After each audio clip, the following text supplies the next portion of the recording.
Project Stormfury, and the idea using nuclear weapons against hurricanes. Project Stormfury was an attempt to weaken tropical cyclones by flying aircraft into them, and seeding with silver iodide. The project was run by the United States government from 1962 to 1983. The hypothesis was that the silver iodide would cause supercooled water in the storm to freeze, disrupting the inner structure of the hurricane. This led to the seeding of several Atlantic hurricanes.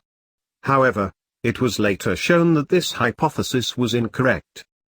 It was determined that most hurricanes do not contain enough supercooled water for cloud seeding to be effective.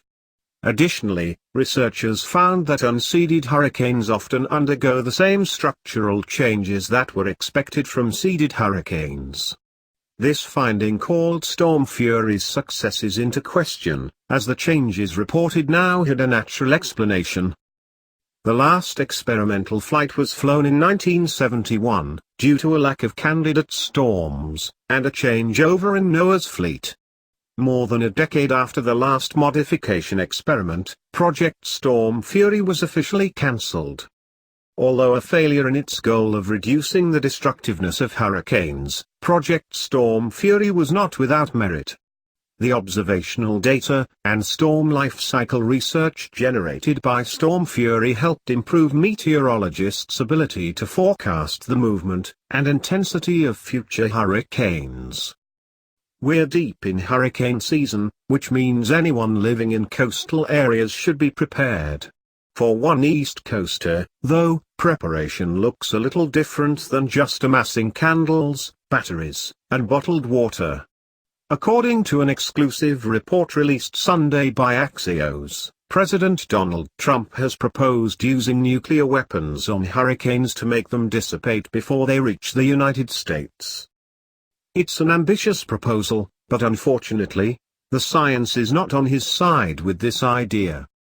The National Oceanic Atmospheric Administration addressed this idea 17 years ago, and the answer to whether we can nuke away hurricanes was a resounding no. Chris Landisi, Ph.D., a meteorologist at the National Hurricane Center, wrote in a 2002 post about why using nuclear weapons on a hurricane would not only be dangerous but also ineffective.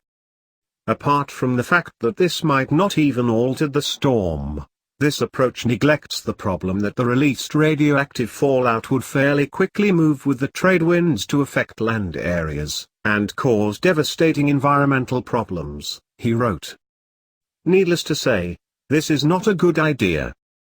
In the Axios report, senior Homeland Security and national security officials told the outlet that during briefings on hurricanes, President Trump had asked about the possibility of using nuclear weapons to stop hurricanes before they reach the U.S.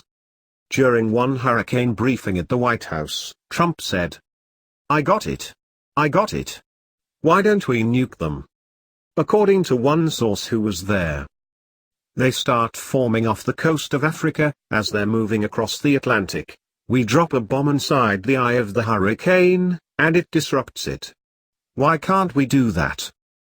The source added, paraphrasing the president's remarks.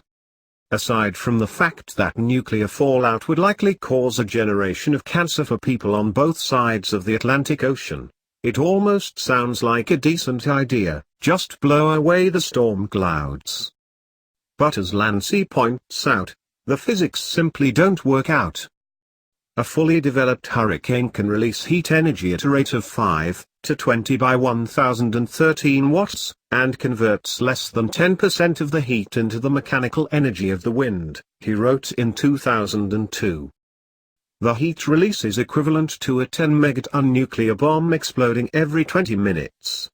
According to the 1993 World Almanac, the entire human race used energy at a rate of 1013 watts in 1990, a rate less than 20% of the power of a hurricane.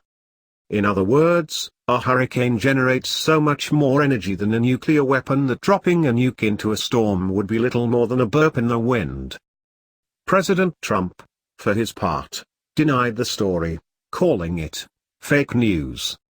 Whether or not he ever really suggested this plan, or whether he was serious when he said it, the response makes it pretty clear that he won't pursue the nuclear option in response to a hurricane.